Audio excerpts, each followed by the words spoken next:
Ang pagbasa mula sa mga gawa ng mga apostol.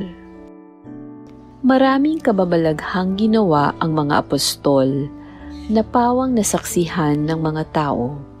Nagtitipon-tipon sa portiko ni Solomon ang lahat ng sumasampalataya. Hindi nangahas na makisama sa kanila ang mga di sumasampalataya, gayunmay puring-puri sila ng mga tao.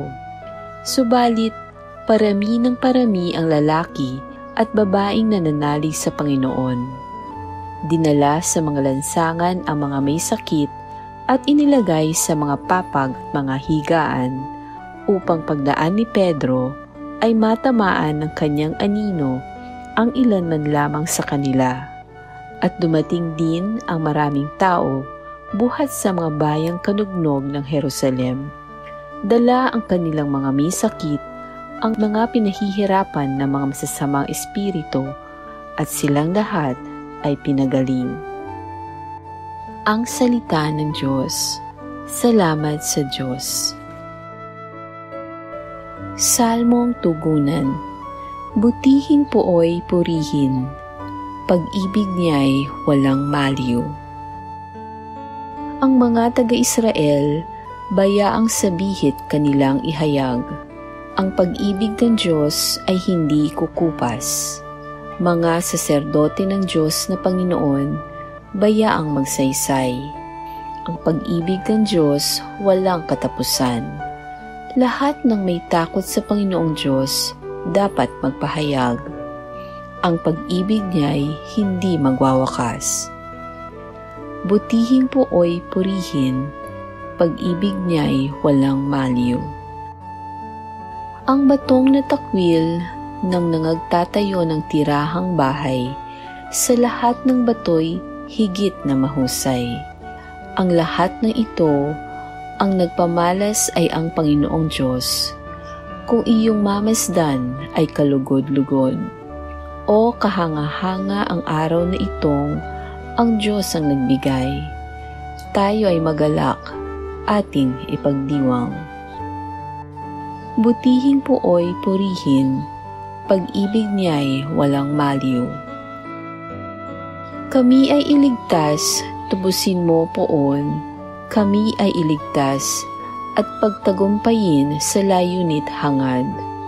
Ang pumaparito sa ngalan ng poon ay pagpapalain, magmula sa templo, mga pagpapalay kanyang tatanggapin.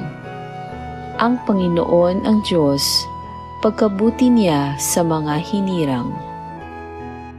Butihin pooy purihin, pag-ibig niya'y walang maliw. Pagbasa mula sa Aklat ng Pahayag. Ako'y si Juan, isang kapatid na kasama ninyo sa paghihirap, paghahari at pagtitiis dahil sa pakikipag-isa kay Jesus. Itinapon ako sa pulo ng Patmos sapagkat ipinangaral ko ang salita ng Diyos at ang katotohanang inihayag ni Jesus. Nooy araw ng Panginoon. Kinasihan ako ng Espiritu at narinig ko mula sa aking likuran ang isang malakas na tinig na parang tunog ng trompeta. Ang sabi, isulat mo ang iyong nakikita. Lumingon ako upang tignan ang nagsasalita at nakakita ako ng 7 ilawang ginto. Nakatayo sa gitna ng mga ito ang isang animoy lalaki, nakadamit ng abot sakong at may pamigkis na ginto sa kanyang dibdib. Pagkakita ko sa kanya, para akong patay na nalugmok sa paanan niya. Ngunit ipinatong niya sa akin ang kanyang kanang kamay at sinabi, "Huwag kang matakot, ako ang simula at ang wakas, at ang nabubuhay. Namatay ako, ngunit masdan mo, ako'y buhay ngayon at mananatiling buhay magpakailanman. Nasa ilalim ng kapangyarihan ko ang kamatayan at ang daigdig ng mga patay, kaya't isulat mo ang iyong nakikita, ang nangyayari ngayon at ang mangyayari pa." Ang salita ng Diyos. Salamat sa Diyos.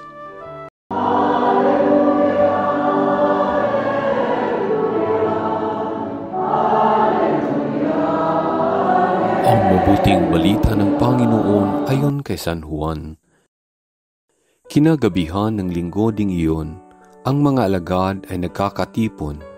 Nakapinid ang mga pinto ng bahay na kanilang pinagtitipunan dahil sa takot nila sa mga Hudyo. Dumating si Jesus at tumayo sa gitna nila. "Sumainyo ang kapayapaan," sabi niya. Pagkasabi nito, ipinakita niya ang kanyang mga kamay at ang kanyang tagiliran. Tuwang-tuwa ang mga alagad nang makita ang Panginoon. Sinabi na naman ni Jesus, "Sumainyo ang kapayapaan. Kung paanong sinugo ako ng Ama, gayon din naman sinusugo ko kayo."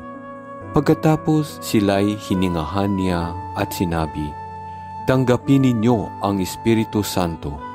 Ang patawarin ninyo sa kanilang mga kasalanan ay pinatawad na nga. Ang hindi ninyo patawarin ay hindi nga pinatawad." Ngunit si Tomas na tinaguriang Kambal, isa sa 12, ay wala roon nang dumating si Jesus. Kaya't sinabi sa kanya ng ibang alagad, "Nakita namin ang Panginoon." Sumagot si Tomas, "Hindi ako maniniwala hanggat di ko nakikita ang butas ng mga pako sa kanyang mga kamay at naisusuot dito ang aking daliri at hanggat hindi ko naipapasok ang aking kamay sa kanyang tagiliran." Makalipas ang 8 araw, muling nagkatipon sa loob ng bahay ang mga alagad, kasama nila si Tomas. Nakapinid ang mga pinto, ngunit pumasok si Jesus at tumayo sa gitna nila. Sinabi niya, "Sumainyo ang kapayapaan." Saka sinabi kay Tomas, "Tingnan mo ang aking mga kamay at ilapit dito ang iyong daliri. Ipasok mo ang iyong kamay sa aking tagiliran. Huwag ka nang mag-alinlangan, maniwala ka na." Sumagot si Tomas, "Panginoon ko at Diyos ko." Sinabi sa kanya ni Jesus, "Naniniwala ka na ba sapagkat nakita mo ako? Mapapalad ang mga naniniwala kahit hindi nila ako nakita."